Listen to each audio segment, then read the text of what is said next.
zitakuwa bayana siri. Assalamu alaikum. Waheshimiwa viongozi wa dini, ndio hapa tukiongozwa na shekhi wetu wa mkoa Al-Haj Dr. Mustafa Shaban, sharifu wetu Muhammad kutoka Tanga, shekhi wetu wa wilaya Abdalla Mbwana, viongozi wote wa BAKWATA mlio hapa, pamoja na katibu ambaye ametolea utambulisho vizuri, viongozi wote wa dini ndio hapa, Waislamu wenzetu, viongozi wa chama na serikali mlio hapa. Nimeambiwa yupo mwenyekiti wa wenye viti, lakini pia yupo shekhe ambaye pia ni diwani kama sijakosea. Jamhuri ya Muungano wa Tanzania, kazi na utu. Waheshimiwa viongozi wangu mlio meza kuu, pamoja na viongozi wote katika ngazi ya taifa, mkoa, wilaya na katika maeneo mbalimbali. Awali ya yote, kwa kweli nimshukuru Mwenyezi Mungu mwingi wa rehema kunifikisha hapa siku ya leo. Natambua kama alivyoeleza viongozi wangu na shehe, haikuwa rahisi sana kwa sababu tulikuwa tuna jukumu la kitaifa. Kama mnavyofahamu, Mheshimiwa Rais kwa mapenzi yake mema aliyonayo kwa viongozi wenzie, lakini pia kwa Watanzania na Afrika, amekuwa rais rafiki na wengi wamependa kuja, na nyinyi ni mashahidi. Marais wengi wamekuja hapa nchini kutaka kuzungumza naye na kujifunza baadhi ya mambo. Takumbuka kulikuwa kuna ugeni ambao ulipita wa rais kutoka nchi mbalimbali zikiwemo za Afrika ambao waliweza kuhudhuria hapa. Kwa sababu ya muda kuwataja watakuwa wengi, lakini mtambue kwamba hata hivi leo ninavyozungumza, katika jukumu tulilokuwa nalo toka siku ya juzi na jana, Mheshimiwa Rais alitembelewa na rais wa pili mwanamke wa nchi ya Namibia. Mheshimiwa rais huyo alikuwa naye siku ya jana na sisi tulikuwa naye kwa ajili ya kupanga mambo mbalimbali ya maendeleo, na vile mkitambua kwamba Tanzania ilikuwa mshiriki mkubwa wa kutafuta uhuru wa nchi nyingine za Afrika. Na hivyo mama huyu aliwahi kuishi hapa Tanzania. Alikuwa anaishi Magomeni pale, na baadaye aliolewa hapa mwaka 1983 akiwa Tanzania. Na mtakumbuka Tanzania ni kisiwa cha amani. Rais wa Uganda aliwahi kuwa hapa na alisoma hapa. Rais wa Kongo wakati ule Laurent Kabila alitokea hapa, na wengine wengi waliofuata. Lakini vivyo hivyo hata ndugu yetu Kagame naye ana historia ya hapa, na marais wengine wengi, nikitaja orodha ni kubwa. Kwa hiyo hata leo tunavyozungumza, Dodoma imekuwa ni sehemu ya kitovu cha historia ya nchi yetu ya amani na usalama. Na hivyo ninafurahi sana siku ya leo kuwa ni siku ya baraka, kwa sababu hata rais huyu amelazimika kutoka Dar es Salaam kuja hapa Dodoma, eneo la Kongwa, ambapo kulikuwa kunafanyika vikao vikubwa vya wapigania uhuru wa nchi ya Namibia, na hivyo wapo makaburi pale ambayo leo ameenda kuangalia kama sehemu ya historia ya nchi yao. Kwa mtaona mchango mkubwa wa Tanzania katika kuhakikisha si tu Tanzania inakuwa salama, lakini Afrika na dunia nzima inakuwa salama. Kwa ndugu zangu, waheshimiwa viongozi, natambua hafla hii muhimu ya mashindano ya usomaji wa Qur'ani tukufu pamoja na harambee ya ujenzi wa msikiti wa Mkadam Dodoma. Napenda kutoa shukrani zangu za dhati kwa uongozi wa Masjid BAKWATA wilaya Dodoma, na kwa kunialika katika hafla hii muhimu ambayo inalenga katika kuwaendeleza vijana waumini wa dini ya Kiislamu kubobea katika elimu ya Qur'ani tukufu. Elimu hii muhimu ni katika kuhakikisha kwamba tunawalea vijana katika malezi na makuzi yaliyo mema, kwani inawalenga na kuwasaidia zaidi katika kukua katika maadili mema na jamii hii ndiyo ambayo itavuna matunda ya vijana walio wema.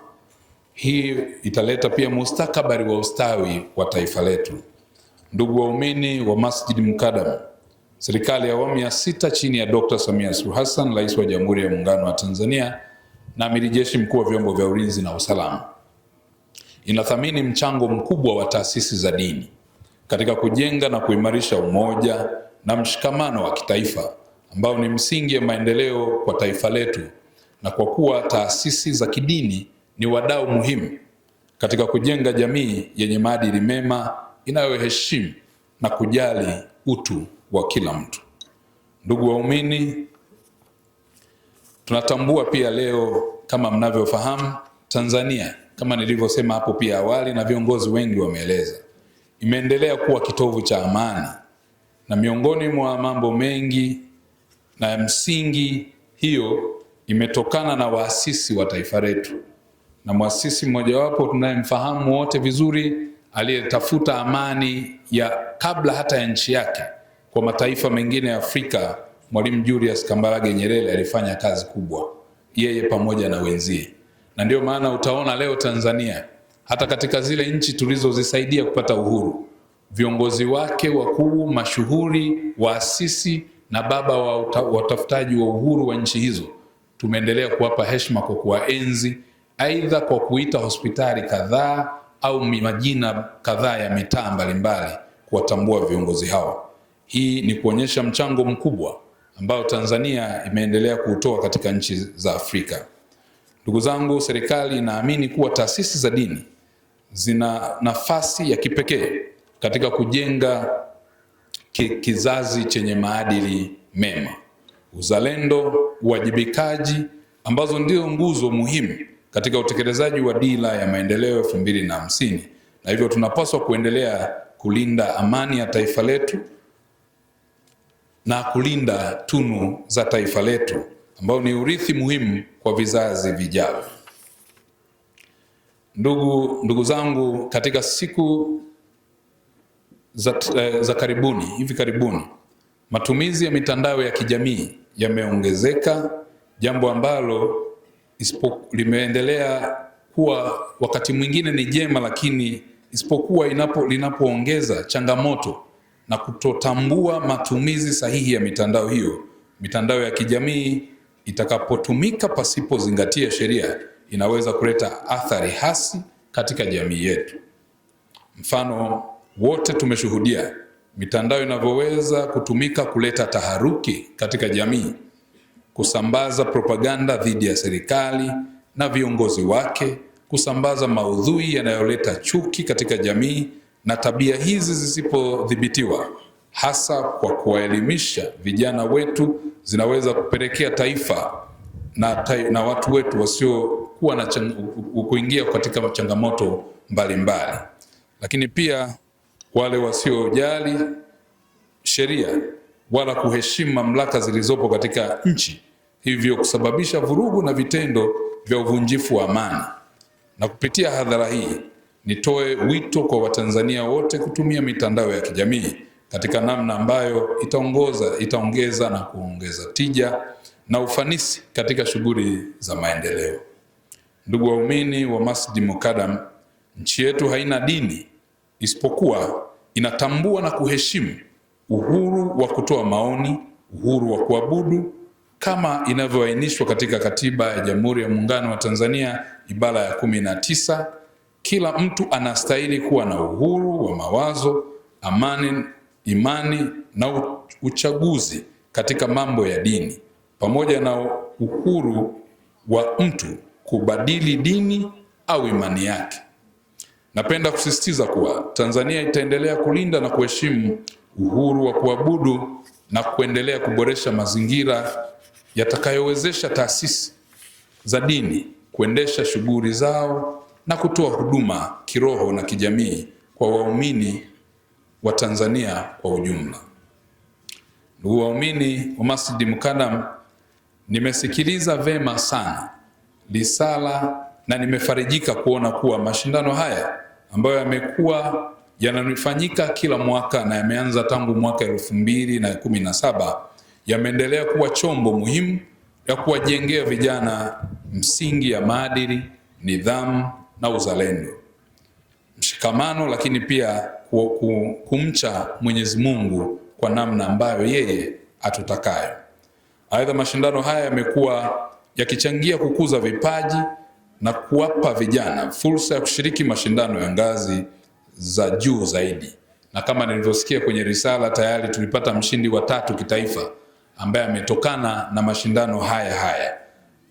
Mwenyezi Mungu mwingi wa heri, Mwenyezi Mungu mwingi wa rehema, na hakika katika mashindano yatakayofuata mshindi namba 1 anaweza akatoka katika mashindano haya. Risala yenu pia imeeleza mchango wa Qur'an tukufu katika kujenga jamii yenye maadili mema, na huu ni uthibitisho kuwa dini ina nafasi kubwa katika kujenga maadili ya taifa. Aidha, mafundisho ya dini yanavyofundishwa na kutekelezwa kwa usahihi huwafanya wananchi kuheshimu sheria na kuthamini na kuwapenda wengine na kutanguliza maslahi ya taifa pasipo kujali tofauti zao. Nitumie fursa hii pia kuwapongeza kwa jitihada mnazoendelea kuzifanya katika ujenzi wa msikiti mkadam. Ujenzi wa nyumba za ibada kwa maana ya misikiti ni uwekezaji muhimu katika maendeleo ya kiroho na maadili ya jamii. Naamini wananchi na waumini na wadau mbalimbali wataendelea kuchangia kadri Mwenyezi Mungu atakavyowajalia ili kukamilisha mradi huu muhimu kwa ajili ya madrasa zetu na msikiti yetu, na tutajenga utamaduni huu wa kuheshimiana na kuthaminiana kupitia dini ambayo wakati wote mmekuwa mkihubiri mambo ya amani, upendo, umoja, mshikamano, lakini pia kuacha dhambi na kutenda yale mema ambayo Mwenyezi Mungu anatuasa. Ndugu zangu, katika siku za karibuni matumizi mabaya ya lugha, kauli mbalimbali yametuleta katika changamoto nyingi na kubwa kama taifa. Kwa hiyo lazima kwa wakati wote tujitahidi pia sisi viongozi wa dini katika nafasi mbalimbali ambazo tunazipata tuweze kuendelea kuliasa taifa.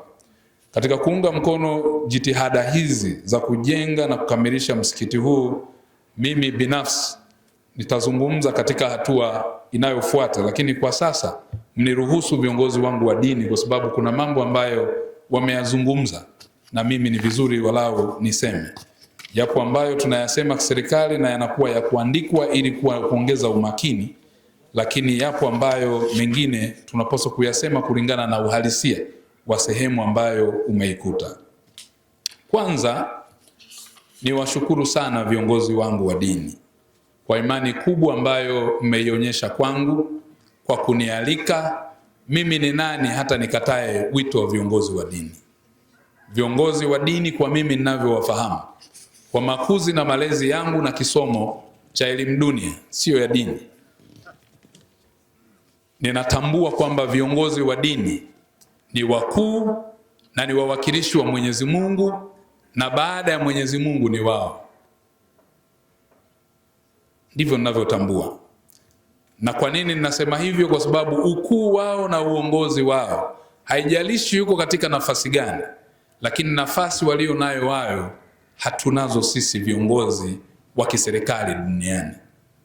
Viongozi wa serikali zote duniani ni viongozi ambao katika Qur'ani mnafahamu inatambua kwamba kuna mamlaka zilizopo duniani, na Biblia takatifu nayo pia inatambua. Qur'ani tukufu imesema, Biblia takatifu inatambua mamlaka zilizopo chini, lakini mamlaka iliyo kuu ni pekee ni ya Mwenyezi Mungu, na Mwenyezi Mungu na watu wake. Na ndiyo maana hapa niko na shehe wangu wa mkoa, lakini pia tunaye sharifu wetu Mohamed kutoka Tanga, na nyinyi viongozi ambao mnaniangalia. Mimi leo hapa mmesema mlikuwa mnasubiri waziri akija hapa pengine ana jitu kubwa milaba 4 na kitambi cha nyongeza, lakini ndio mimi huyu mchache ambaye nimekuja, lakini kwa uchache wangu huu ni kama ufunguo, nafungua kufuli lilo kubwa zaidi. Sasa kwa maana ya tafsiri ya viongozi wa dini, nikitoka na shehe wangu hapa wa mkoa na sharifu wetu kutoka Tanga, tukasafiri, tukivuka tu mpaka tukaambiwa sasa unaingia nchi fulani, Kuanzia hapo mimi nitakuwa tu ni mwanadiplomasia, kiongozi wa kidiplomasia, lakini shekhe ataendelea kuitwa shehe. Hapo vipi? Alhaji utaendelea kuwa alhaji. Tukienda mbele zaidi, hata kama tumeingia, pengine inaweza ikawa labda pengine tumeenda Oman ama ni Marekani au popote. Takapofika mimi tutasema huyu ni mwanadiplomasia. Sio tena waziri wala sio tena mbunge, ni mwanadiplomasia. Shekhe wetu watamuita kwa majina yake Alhaji Dr. Mustafa Shaaban. Na kama kutakuwa na kisomo au dua au ibada, mimi itabidi nikae pembeni na yeye ataiongoza, lakini kule mimi siwezi kusimamisha hata gari moja nikasema mimi ni waziri. Pigieni makofi viongozi wa dini. Huo ndio msingi ambao shekhe alikuwa anauzungumza hapa.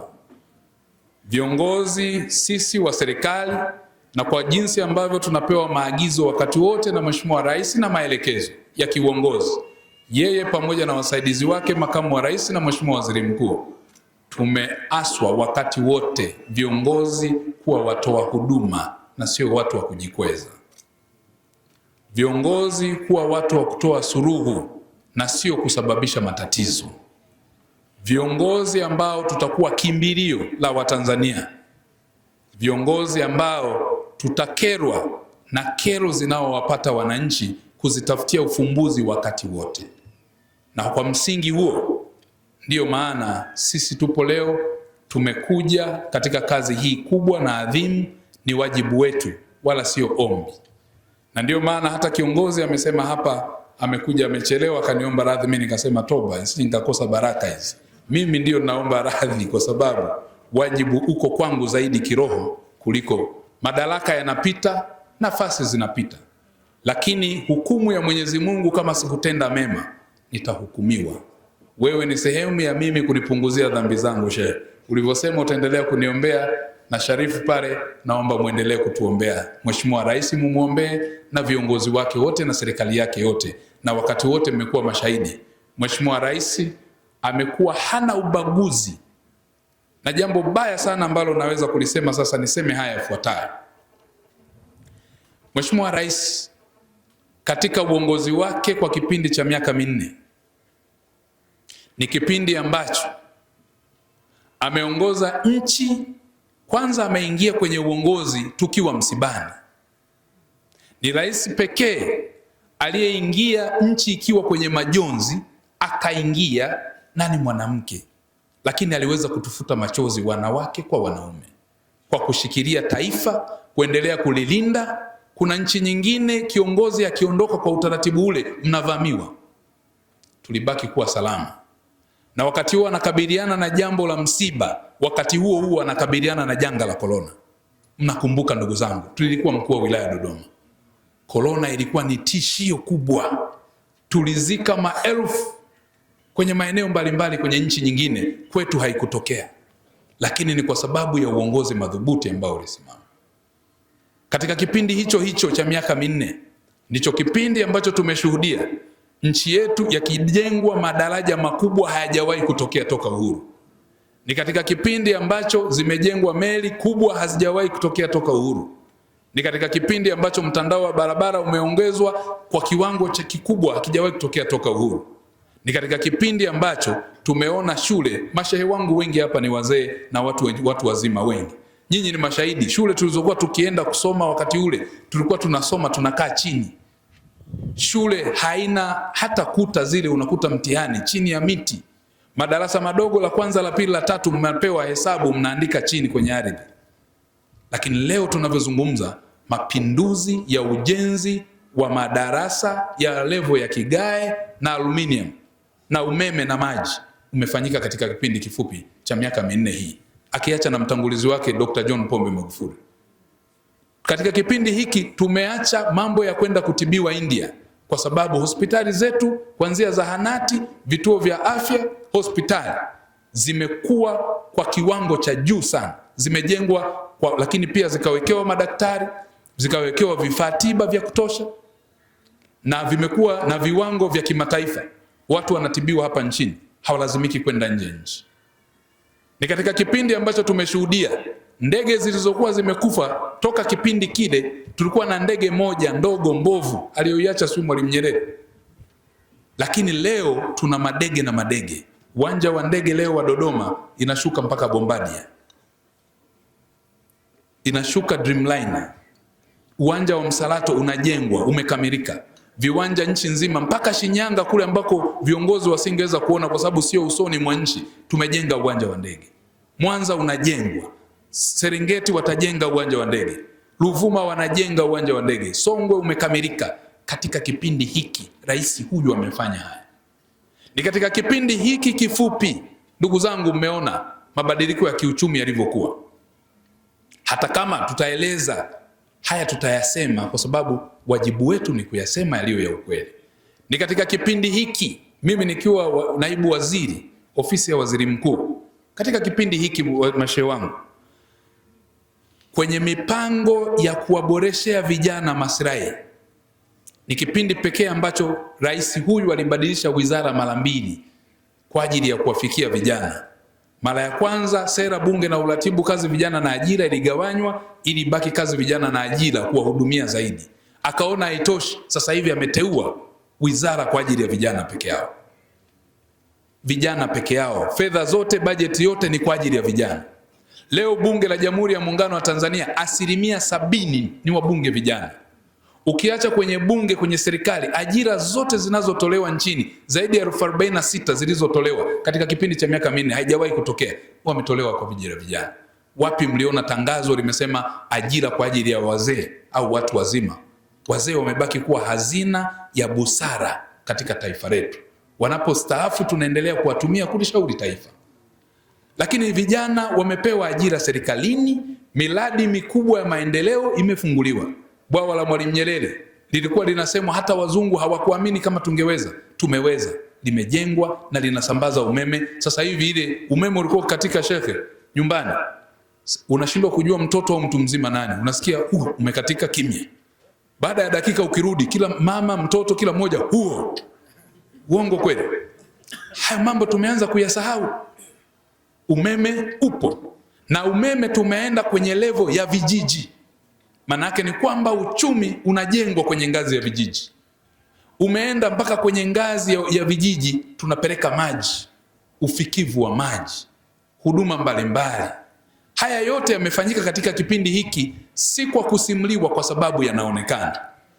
Kanda ya Ziwa kule kuna madaraja makubwa yamejengwa, la Magufuli lile. Ni daraja la pili nadhani Afrika kwa urefu lililopita majini. Ni nchi hii, ni Samia huyu ameyafanya haya. Lakini pia ukienda kwenye hizo fursa za vijana, 30% ya tenda zinazotolewa na serikali zina thamani ya zaidi ya shilingi bilioni 50 ni kwa ajili ya vijana. Ni kwa ajili ya vijana. Zaidi ya nafasi zinazotolewa kwenye vyombo vya ulinzi na usalama, na hivi karibuni tutatoa, ni kwa ajili ya vijana.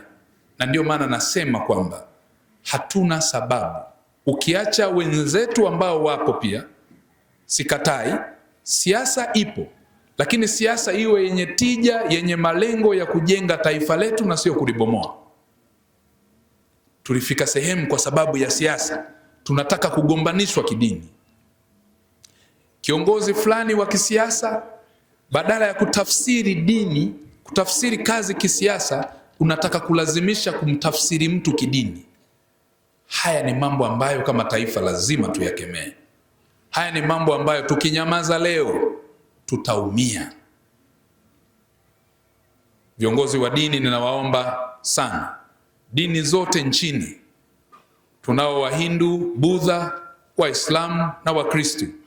Wapo pia mpaka kwenye dini zetu za kimila na wale wasioabudu. Amani ya taifa letu ni jambo la msingi sana. Ikipotea amani, ndugu zangu, hatuwezi kukaa kama tulivyokaa. Zipo nchi sasa hivi toka tumekaa hapa umesikia mabomu na risasi. Zipo nchi kwa muda mfupi tulivyokaa hapa unasikia taarifa za mauaji, yamekufa kwa mabomu, wamekufa kwa risasi. Taifa letu hatujawa na hiyo historia. Wenzetu wanatushangaa. Juzi nilikuwa na wakimbizi wote wanaoishi nchini ambao wamebaki sasa wachache. Tulikuwa nao karibia milioni 1. Toka kile kipindi tumewapunguza wakafika sehemu tumewarudisha juzi 87,000 na kitu wameenda Burundi na nchi nyingine. Nilienda kufunga kambi ya Nduta na kambi nyingine pengine pale Nyarugusu tutaenda kuifunga baadaye, kwa sababu nchi imerejea kwenye amani nchi zao. Lakini jana nikakutana na wakimbizi wanaoishi nchini. Waliacha wake zao, waliacha watoto, wengine hawajui ndugu wako wapi, waliacha mali. Leo hii tuna mali zetu, ukirudi nyumbani sasa hivi utakuta kila kitu kiko salama, kwa sababu vyombo vya ulinzi na usalama vinafanya kazi yake. Tukirudi katika mazingira yetu utakuta ndugu zako wako salama. Ni mambo machache ambayo yatakuwepo, kwa sababu ndio maana mashehe wetu mpo, mtuombee tuepukane na maradhi. Changamoto ambazo tutakutana nazo peke yake ni maradhi, malaria, mbu, lakini nayo pia kuna namna ya kukabiliana nayo. Lakini tusifike kwenye hatua ya kupoteza amani ya nchi yetu. Kazi kubwa hii ambayo leo baba yangu shehe wetu wa mkoa pamoja na Sharifu na viongozi wote mnayoifanya, hii ni kazi kubwa sana na ya msingi katika taifa letu, kwa sababu ukiacha hawa ambao wameingia kwenye mashindano leo ya Qur'ani tukufu kusoma hapo, wapo vijana wengine ambao hawakuingia kwenye 20 bora, lakini leo tumepata 10 bora na hatimaye tunaenda kupata 1 na 2 bora kulingana na majaji. Mimi ningekuwa jaji leo mngenifukuza kazi, kwa sababu nimepata tabu sana kutofautisha aliyetoka na aliyeingia. Naomba tuwapigie makofi mengi sana. Naomba tuwapigie makofi mengi sana walioshiriki. Wamesoma Qur'ani kwa ustadi na ufasaha ambao kwa mimi nilivyokuwa nasema kwamba majaji wanajua zaidi, kuna vipengele, lakini mimi nimeona kama wote hawa wameshinda. Na Mwenyezi Mungu aendelee kuwabariki sana kwa kazi hiyo kubwa. Sasa kwa msingi huo, jinsi mkiweza kufanya hivi, na leo tumekusanyika tukiwa na vijana wenzetu na eneo jingine na jingine na jingine wakafata spirit hii ya msikiti wetu wa Mukadam na viongozi wetu wa dini, hatimaye tutakuwa na taifa salama lenye maadili na misingi mema ya vijana waliofundwa kwa maadili na misingi ya dini. Niwapongeze sana kwa kweli, jambo mlilolifanya ni kubwa kuliko chochote, ni kubwa kuliko hata ya afisa yoyote mmoja wa serikali aliyeingia kufanya kazi ofisini. Takbir! Kubwa sana. Na washukuru sana mashehe, asanteni sana na muendelee hivi, kwa sababu mkitengeneza vijana 2 na 3, maana yake watu wengi walio wema wanaongezeka. Na changamoto ya matatizo mengi duniani hutokea kwa sababu watu walio wema, alisema Albert Einstein, alisema duniani sio mahali pabaya pa kuishi, ila isipokuwa panakuwa mahali pabaya kwa kuishi kwa sababu watu wengi walio wema hawawakemei na kuwazuia na kukabiliana na wachache walio wahalifu. Wahalifu ni wachache sana, wenye chokochoko ni wachache sana, na ndio utasikia yupo fulani yeye ni maarufu kutukana viongozi, yupo fulani yeye ni maarufu kufanya siasa zinazogawanya watu kwa misingi ya kidini, siasa za kugawanya watu kwa misingi ya kikabila, ili yeye awe mbunge au awe rais, paka atugawanye kidini, paka atugawanye kikabila. Tunasema haiwezekani, haiwezekani, haiwezekani. Viongozi wa dini tusaidieni kulikelemea hili. Hatutakubali mtu yoyote achafue taifa letu, kwa sababu viongozi wa dini tuko na nyinyi. Tumeendelea kushirikiana katika si tu kwenye eneo la imani katika kukuza na kuturudi sisi kiroho, lakini mmetusaidia pia katika kuhakikisha kwamba hii jamii yote iliyopo inapata elimu. Zipo shule mbalimbali ambazo zinatokana na dini yetu ya Kiislamu, BAKWATA wanazisimamia na viongozi wengine, lakini pia zipo taasisi mbalimbali za afya ambazo mnatoa msaada na huduma, lakini vivyo hivyo mmekuwa mfanya matendo ya huruma. Hongereni sana na Mwenyezi Mungu azidi kuwawezesha zaidi ili Watanzania walio wengi wanufaike. Sasa nikimalizia, ndugu zangu, katika hili la kiserikali, nikimalizia, naomba moja, kwa Watanzania wote na kupitia viongozi wa dini, tujue hakuna maendeleo ya uchumi, hakuna maendeleo ya kijamii, kisiasa yanayoweza kupatikana bila kuwepo kwa amani, umoja na utulivu wa taifa. Hivyo niwaombe na kuwakumbusha kuwa amani ndiyo mtaji mkuu na msingi mkuu wa taifa endelevu. Ili tuwe na uwekezaji tunahitaji amani. Ili tuwe na uzalishaji wa mali tunahitaji amani. Ili tuwe na utoaji wa huduma za kijamii wote tunahitaji amani. Ili tuwe na ustawi wa wananchi tunahitaji amani. Ili tuweze kuendesha shughuli zetu tunahitaji amani. Ili shughuli mbalimbali za kijamii, za kisiasa, kiuchumi na kiutamaduni, uendelevu wa taifa uwepo, tunahitaji amani.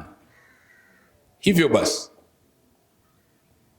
mtakuwa mmesikia maeneo mbalimbali, wapo watu ndani kwenye mitandao, lakini pia kwenye majukwaa ya kisiasa na kwenye maeneo mbalimbali, wanajinasibu na kujitangaza wakitoa kauli za uchochezi na ubaguzi dhidi ya muungano wa Jamhuri ya Muungano wa Tanzania, wakitoa kauli za uchochezi na ubaguzi dhidi ya viongozi mbalimbali wa serikali au wa dini, wakitoa uchochezi na ubaguzi dhidi ya dini zetu. Taifa hili limejengwa kwa maumivu makubwa ya waasisi. Taifa hili limejengwa kwa maumivu makubwa, kwa jasho na hata damu ilipobidi, ili taifa Tanzania liwepo.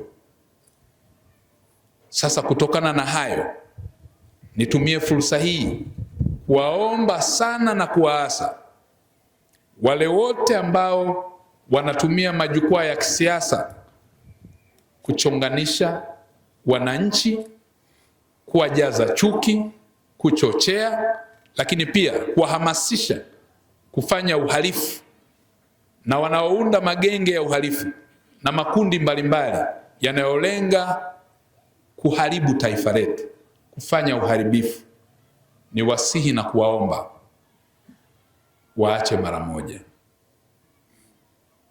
kwa sababu kufanya hivyo hakuna ambaye atabaki salama, kwa sababu tutaathirika sisi Watanzania wote.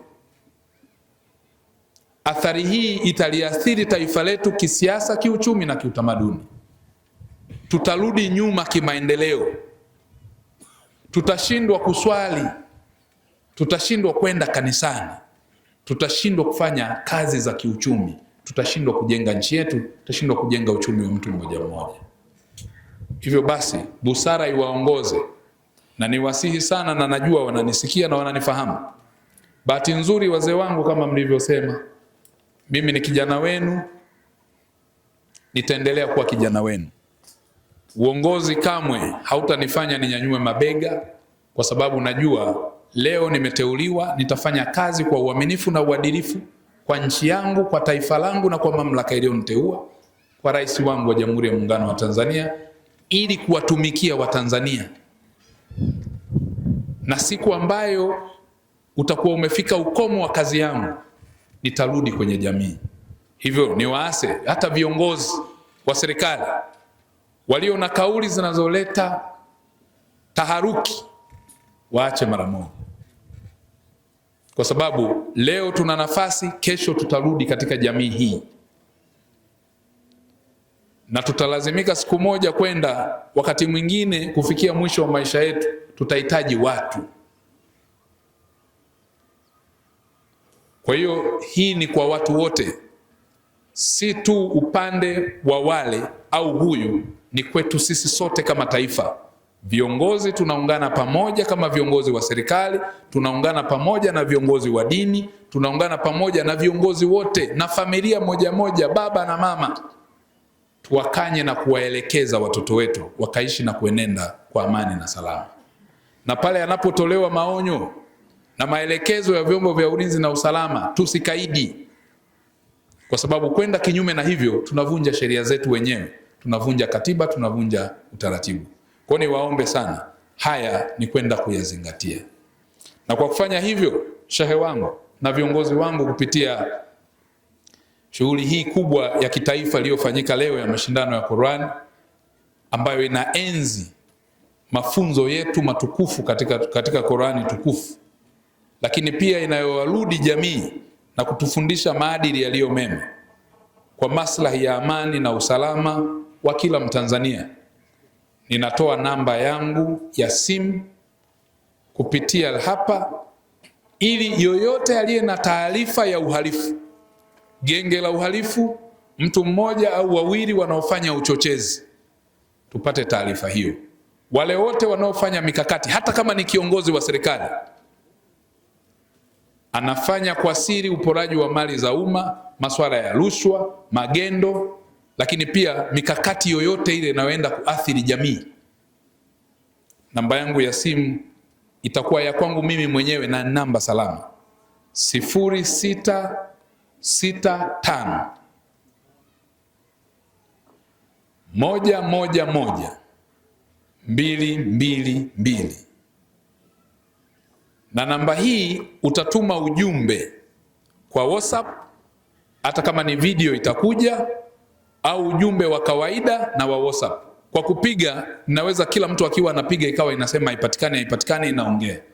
Kwa hiyo ni namba pekee ya kutuma ujumbe unaotoa taarifa dhidi ya wote mtu yoyote, anaweza kawa mtu mmoja, kikundi cha watu, au mtu anayetoa taarifa, anayepanga kufanya uhalifu dhidi ya nchi yetu, kuhujumu nchi yetu, masuala ya rushwa, iwe wizi, iwe magendo, kufanya vurugu, kuchoma, kuharibu mali za umma, kuharibu mali ya mtu binafsi, utekaji, mauaji, mipango yoyote mibaya inayoenda kinyume na katiba yetu na sheria, nipe taarifa za siri kupitia simu hii. Na yeyote atakayetoa taarifa, awe Mtanzania mmoja au kikundi, itakayopelekea hii taarifa ambayo utakuwa umenipa kwa ufupi sana, ikapelekea, kwa sababu itakuwa ni taarifa ya siri na mtoa siri tutamlinda, hiyo taarifa utakayoitoa ikapelekea kukamata watu waliokuwa wamepanga uhalifu na ushahidi ukapatikana, ikapelekea kuokoa fedha za umma, fedha za serikali, wanaoiba kwenye miradi ya maendeleo, wanaoiba, hata kama mtumishi wa serikali, hata kama Katambi ameiba pesa anazificha mahali, wewe niletee hapa, leta taarifa hapa, tufuatilie taarifa. Ikigundulika kuna wizi, kwa sababu haiwezekani rais kila siku anahangaika, hawezi kujibu kila kitu rais, hawezi kujitokeza kila kitu rais wetu, hawezi kuwa kila mahali. Ndio maana tumewekwa sisi wasaidizi wake. Yeyote yule aliye na taarifa, kwa sababu kuna wakati mwingine pia unakuwa na taarifa za kiusalama za intelijensia, unaogopa kupeleka, kwa sababu unampelekea Katambi, ye mwenyewe anashiriki na hao wahalifu. Unampelekea mtu taarifa, anaenda kesho kukukaanga, anasema taarifa hizi nimeambiwa na fulani. Sasa hii namba ni salama, toeni taarifa, kwa sababu kwanza nitawasiliana mimi na wewe tu, na nikuhakikishie hawawezi kunipola wala kunikamata, kwa sababu kwanza hii simu itakuwa inakaa sehemu maalum na itakuwa inafungiwa kwa makufuli ambayo hujawahi kuona, ni zaidi ya safe, kwa sababu taarifa hizo ni nyeti.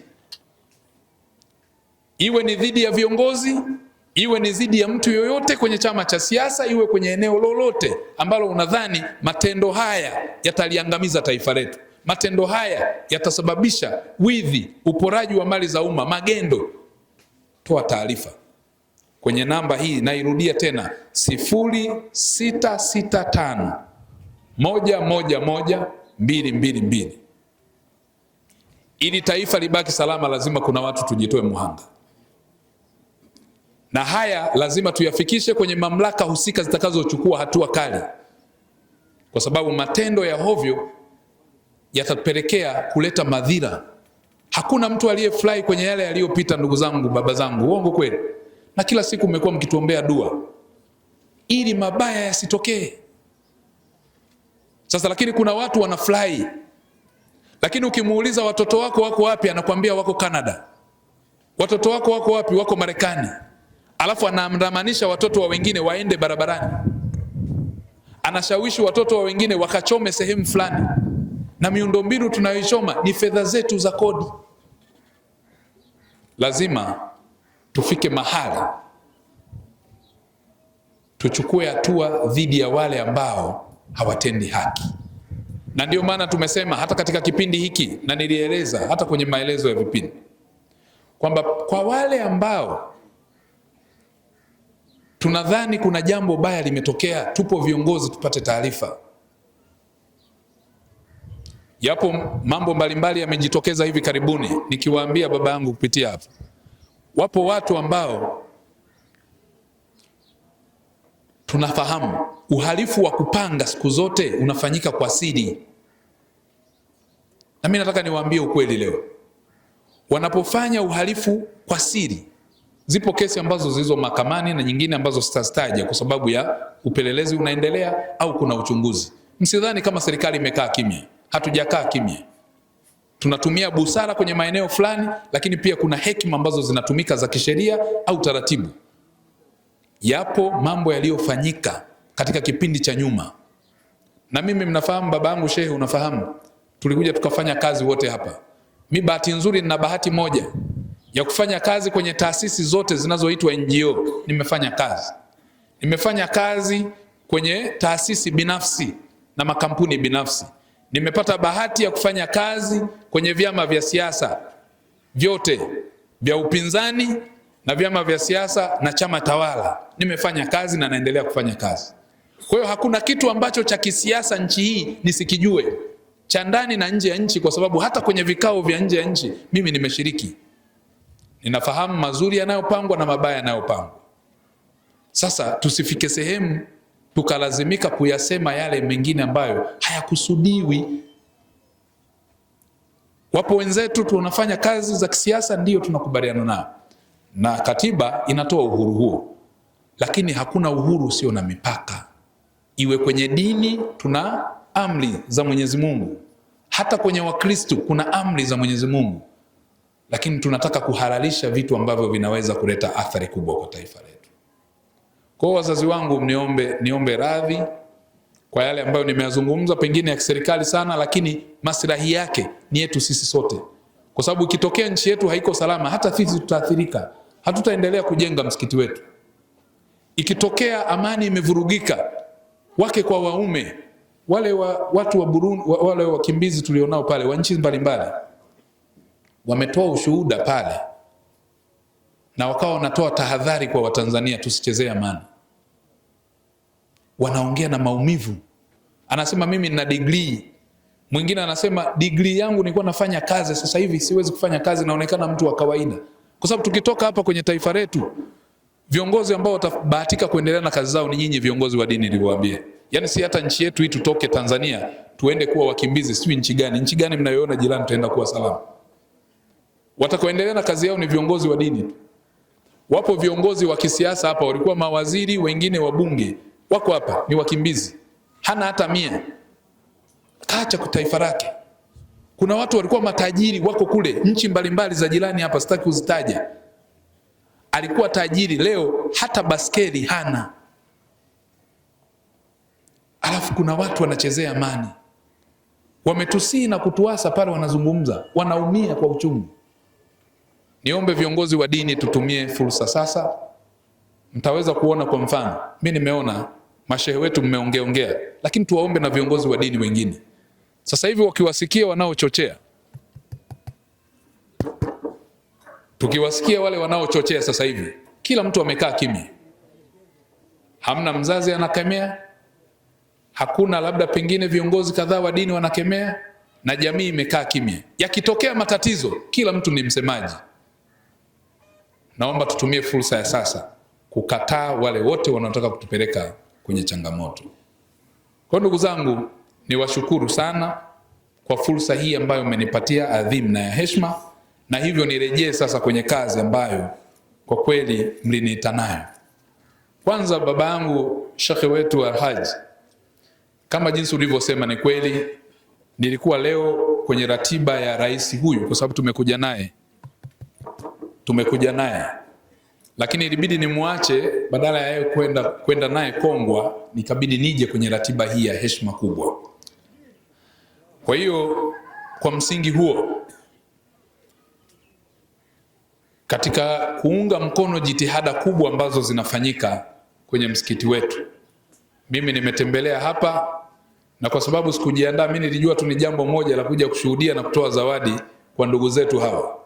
Lakini niwaambie jambo moja ambalo nawaahidi, mimi nitakuwa sehemu mojawapo wa mabalozi ambao tutafika kwenye hatua kwa hatua ya kufanya fundraising, kuhakikisha kwamba tunapata fedha kwa ajili ya ujenzi. Lakini ninaanza na kuweka utaratibu, kwa sababu wamenishtukiza kwa jinsi nilivyoona hapo. Ili tuende kwenye hatua nzuri, nitaanza na mifuko 500 ya simenti.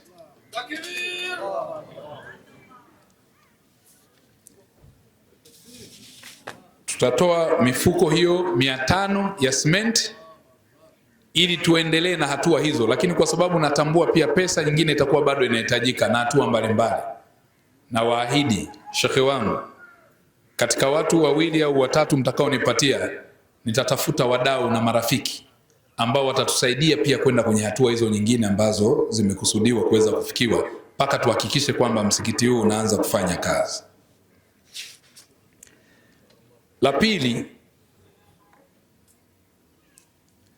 La pili, katika eneo hili la Qur'an, nilikuwa nawasikiliza kama nilivyosema, nimechanganyikiwa, nikashindwa kujua sasa mshindi ni nani. Labda nitasubiri majaji, maki yao ni wataalamu zaidi. Tutafanya kazi hapa kwa baadaye nitakapotoka. Maki nimewiwa sana kwa jinsi ambavyo walikuwa wanafanya vile. Natamani ningekuwa mimi, lakini shekhe umeniambia Tanga nakuja. Wakati wa kisomo ukinipiga basi na wala 2 3 ni yaokote, ili nianze kuelewa. Kwa sababu mimi kwa kweli, unajua, na mimi nina mixture kama nilivyochanganya kwenye siasa na kwenye mambo nina mixture pia hiyo. Yani ukiniuliza mimi dini yangu naweza nikwambia Muislamu, Mkristo labda. Kwa sababu nimepita huko madrasa wapi Kaswida tumeimba hizi. Nilianza huko. Kwa hiyo mimi nikiwaona ni ndugu zangu, na kwenye ukoo wetu tumechanganyikana hivyo. Wao wamekuja kuoa kwetu na sisi tumeoa kwetu. Sisi tuna Waislamu na Wakristo wako kwetu, na kule kuna Wakristo na huko Waislamu wanakuja. Yani ni mchanganyiko. Yani kama jinsi ilivyo Simba na Yanga ndani, au sio? Nyumbani. Hivyo. Kwa hiyo ina maana sisi ni ndugu na jamaa moja wa damu, wa mahusiano, wa kazi, na kweli hakuna sehemu ambayo hatuhitajiani ndugu zangu. Uongo kweli? Ndivyo taifa jinsi lilivyo, kama jinsi ambavyo muungano pia tunahitajiana. Tumeoleana, ulikuwa muungano mwanzo wa kuchanganya mchanga, si ndio? Tuna mchanganyiko sasa hivi wa damu. Mimi nyumbani kwetu kuna dada ameolewa, ni Mzanzibari. Lakini pia sisi kwetu kule Wasukuma ukienda tupo wa kutosha kule. Na wengine tu mnafahamu. Tuko wote tumechangamana. Sasa hili taifa ni neema ya Mwenyezi Mungu, ni vizuri tukalilinda sana. Kwa ndugu zangu, nitumie fursa hii kuambia kwamba kazi hii tutaifanya. Kwa hiyo nitaanza kuratibu utaratibu wa kuhakikisha ile mifuko 500 ya simenti tunaipata ili shughuli iendelee. Na katika mifuko ya simenti, ujenzi ni hatua. Haiwezi kawa nimefanya hivyo afu ndo ikaishia hapo, hapana. Tutakapoipata pia tunafahamu huwa kuna misumari inahitajika, kuna hela ya fundi, kuna vikao kidogo na kadhalika. Haya yote huweza kufanyika. Kwa hiyo niombe sasa katika kutumia fursa hii kwamba nafahamu wadau ambao tutashiriki nao kuweza kulikamilisha jambo letu hili. Lakini niendelee pia kutoa rai tu kwa vijana ambao wamejifunza Qur'ani tukufu na mafundisho mengine ya dini yatakayoweza kuwajengea kuwa raia wema, waendelee kuyashikilia na kuyaenzi, kwa sababu ukweli ni kwamba taifa letu ni Mwenyezi Mungu ametubariki, ametujalia sana. Ni kama pepo, unasema Firdaus, ni kama pepo nchi yetu hii. Ni neema za Mwenyezi Mungu mwenyewe. Kwa hiyo niombe tu kwa kweli, niwahakikishie serikali sisi tutaendelea kuthamini sana mchango wa dini, tutaendelea kuwaheshimu na tutaendelea kushirikiana na nyinyi katika kuhakikisha kwamba tunaleta maendeleo ya dini, amani, umoja na mshikamano wa taifa, lakini pia kuendelea kuwaletea maendeleo wa Tanzania na kuwahudumia na kulinda amani ya usalama wao na mali zao pia na mali za taifa, ili kuendelea kuhakikisha kwamba wote tunaendelea kuwa salama. Kwa hiyo nizidi kuwashukuru, na katika hili, kwa sababu nilikuwa nikiangalia wakati tunachangia, tutakuwa na huo wajibu. Nitaomba kwa kweli, labda baada ya hapa, sijui kama mtanipatia labda katibu, kwa sababu tushafanya naye kazi, au shekhe mwenyewe pale ndani, kuanzia kesho kazi fulani ifanyike, ili na imani kwa neema ya Mwenyezi Mungu na kwa baraka zake na kwa kudra hizo tutamaliza huu msikiti. Utaisha. Na itakuwa ni moja ya kielelezo muhimu sana kwa ajili ya taifa letu. Na mimi nafahamu Chang'ombe huku tuna wananchi wengi. Shughuli za kibiashara na kijamii zinafanyika. Itakuwa msaada mkubwa sana katika kukuza watu kiroho, lakini pia kuongeza amani na usalama wa maeneo yetu. Kwa hili jambo ni la kwetu kwa pamoja, na hii niliyosema ni hiyo mifuko 500 ni ya Katambi mwenyewe. Sasa mnaelewa mambo ya serikali, ningekuwa kama iko kwenye maandiko tayari ningesema namna fulani. Lakini sasa ninachosema, hicho ambacho sijakisema, hicho ndio nataka tukakifanya mimi pamoja na mashehe wangu hapa, ili neema ifanyaje, iongezeke zaidi. Asalamu alaykum. Basi niwashukuru sana, na mniwie radhi kama kuna sehemu nimewachosha, lakini nizidi kuwashukuru viongozi wangu hawa wa dini. Wameendelea kuniombea, meendelea kunishauri na kuwashauri viongozi wengine pia. Lakini la muhimu sasa katika hili ambalo nimelisema, na itakuwa kiserikali, wale ambao watakuwa watoa taarifa, niseme nisiseme, wale ambao niliowasema watakaotoa taarifa kupitia simu yangu hii, maka najua utakuwa umetumia vocha, umetumia muda na umeriski maisha yako, tutakulinda kwa sheria ya ulinzi wa taarifa binafsi. Lakini tutakulinda kwa mujibu wa sheria ya watoa taarifa, Whistleblowers Act. Tutakulinda kwa viapo tulivyowapa mbele ya Mwenyezi Mungu, katiba, na kwa mamlaka ambaye ni Rais wa Jamhuri ya Muungano wa Tanzania na Amiri Jeshi Mkuu.